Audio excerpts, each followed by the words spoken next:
یہ یوم افطار جس کو عید الفطر کہا جاتا ہے، یہ سجدہ شکر ہے اللہ کے حضور کے مالک، تو نے ہمیں ہدایت عطا کی، تو نے ہمیں توفیق عطا کی، اور تیری توفیق کے بغیر سخت گرمی کے یہ روزے ہم نہ رکھ پاتے، تیری توفیق کے بغیر فاقے نہ کاٹ پاتے۔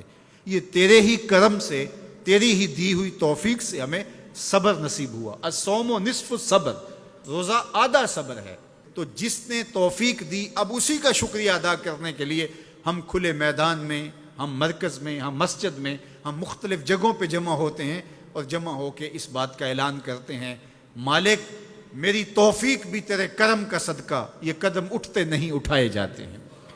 تو نے توفیق دی تو روزے رکھے گئے، تو نے توفیق دی تو گنتی کے دن پورے ہوئے، تو نے توفیق دی تو مالک تیرے ہی حضور حاضر ہوئے، اور یہ تیرا ہی کرم ہے اور تیری ہی کرم نوازیوں کے رنگ ہیں۔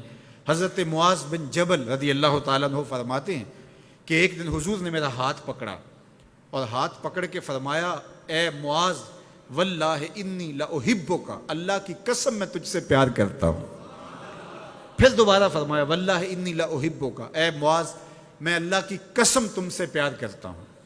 اور اس پیار کی وجہ سے حضور نے حضرت معاذ بن جبل کو بتایا کیا، میں تجھ کو وصیت کرتا ہوں کہ ہر نماز کے بعد ان کلموں کو جو میں تمہیں بتا رہا ہوں ان کو ترک نہیں کرنا، اس کو بھولنا نہیں ہے، اس کو چھوڑنا نہیں ہے۔ اور وہ کیا؟ اللہم اعنی علی ذکرک و شکرک و حسن عبادتک، اے اللہ مجھے توفیق دے اپنی عبادت کی، مجھے توفیق دے اپنے ذکر کی، مجھے توفیق دے اپنا شکر ادا کرنے کی۔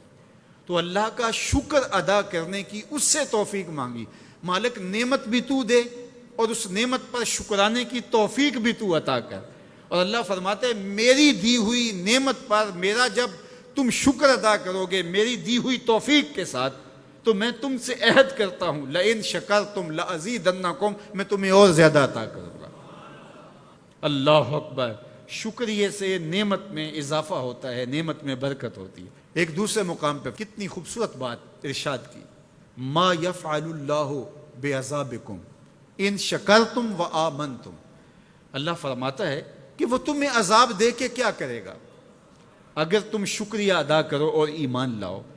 اللہ کی چاہت نہیں ہے کہ تجھے جہنم کی بھڑکتی ہوئی آگ میں ڈالے، جو آگ تمہاری ہڈیاں توڑ کے رکھ دے، تمہارا گوشت جلا کے رکھ دے اور تم وہاں ذلت سہو، یہ تمہارے رب کی منشا نہیں ہے۔ وہ یہ چاہتا ہے کہ تمہیں جنت کی بہاریں نصیب فرمائے۔ یہ تمہارا عمل ہے کہ تم عذابوں کو خرید رہے ہو، تم عذابوں میں چھلانگے لگا رہے ہو۔ اس کی مرضی کیا ہے، اس کی رضا کیا ہے کہ تم شکر ادا کرو اور اس پر ایمان لاؤ، تو وہ تمہارے گناہ بھی معاف کر دے، تمہارے درجے بھی بلند فرما دے۔ بلکہ ایک دوسرے موقع پہ اللہ تعالیٰ نے قرآن مجید میں ارشاد فرمایا کہ تم جہنم کے گھڑے میں گرنے والے تھے، ایک جنبش پا کی دیر تھی کہ تم ایندھن بن جاتے۔ کہا کہ میری نعمت کا شکر ادا کرو کہ جس نعمت نے، اس نعمت سے مراد محمد عربی صلی اللہ علیہ وسلم، تمہیں جہنم سے نکال کے جنت کی راہوں پہ ڈال دیا۔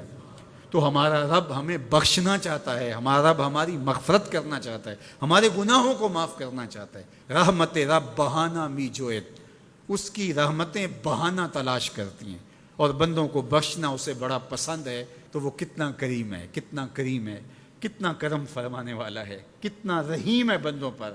جب بندے عیدگاہ کی طرف آ رہے ہوتے ہیں اور چیخ چیخ کے کہہ رہے ہوتے ہیں اللہ اکبر اللہ اکبر لا الہ الا اللہ واللہ اکبر اللہ اکبر وللہ الحمد اللہ اکبر اللہ اکبر لا الہ الا اللہ واللہ اکبر اللہ اکبر وللہ الحمد اللہ اکبر اللہ اکبر لا الہ الا اللہ واللہ اکبر اللہ اکبر وللہ الحمد۔ تو اللہ فرشتوں سے فرماتا ہے کہ کیا مزدوری دی جائے اس مزدور کو جو کام پورا کرے؟ تو وہ کہتے ہیں مالک اجر تو پورا ہی ملنا چاہیے۔ تو فرمایا یہ چیخ چیخ کے جو مجھے پکارتے ہوئے آ رہے ہیں میں نے ان کو بخش دیا۔ اور وہ چیخ چیخ کے کیا کہتے ہوئے آ رہے ہیں؟